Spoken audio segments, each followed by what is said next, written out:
Oh yes, wapendwa,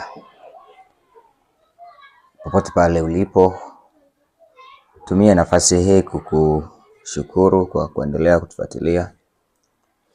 Mungu ni mwaminifu, ameendelea kututia nguvu kwenye shughuli mbalimbali tunazofanya. Lakini pia katika huduma tunaendelea kuona mkono wa Mungu akiendelea kutubariki.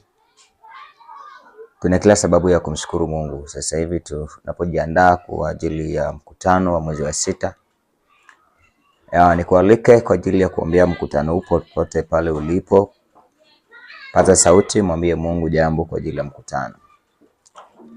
Tunapoandaa mikutano, adui naye anajiandaa kuzuia mikutano. Lakini tunaamini Mungu ni zaidi ya maadui, haijalishi maadui ni wengi kiasi gani. Hakuna chochote cha kimungu ambacho adui anapenda kifanikiwe. So tunapofanya maandalizi ya mikutano, adui naye anafanya maandalizi ya kuzuia mikutano. Lakini tunachoamini ni kwamba Mungu yuko kazini na yeye anaweza kutusaidia, anaweza kutushindania. Hivyo nikualike kwenye maombi kuombea mkutano huu. Mkutano ambao utaanza tarehe 19 mpaka 22 hapa PVIC. Nikualike sana kuombea mkutano huu, maana naamini tukiunganisha nguvu, tukiomba, Mungu ataweza kufanya kitu kikubwa kwa ajili ya mkutano. Tunatamani kuona watu wakifunguliwa, wagonjwa wakipona na watu wakiwekwa huru.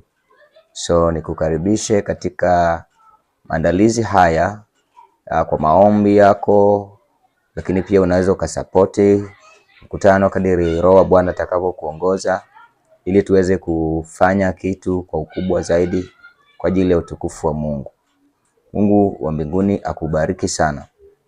Naamini tukiungana tunaweza kufanya vitu vikubwa. Kwa hiyo popote pale ulipo, bila kujali dini wala dhehebu, tuungane kwa ajili ya kusudi la Mungu, tuweze kutimiza ile kusudi tuliloitiwa hapa duniani. Mungu wa mbinguni akubariki popote pale ulipo.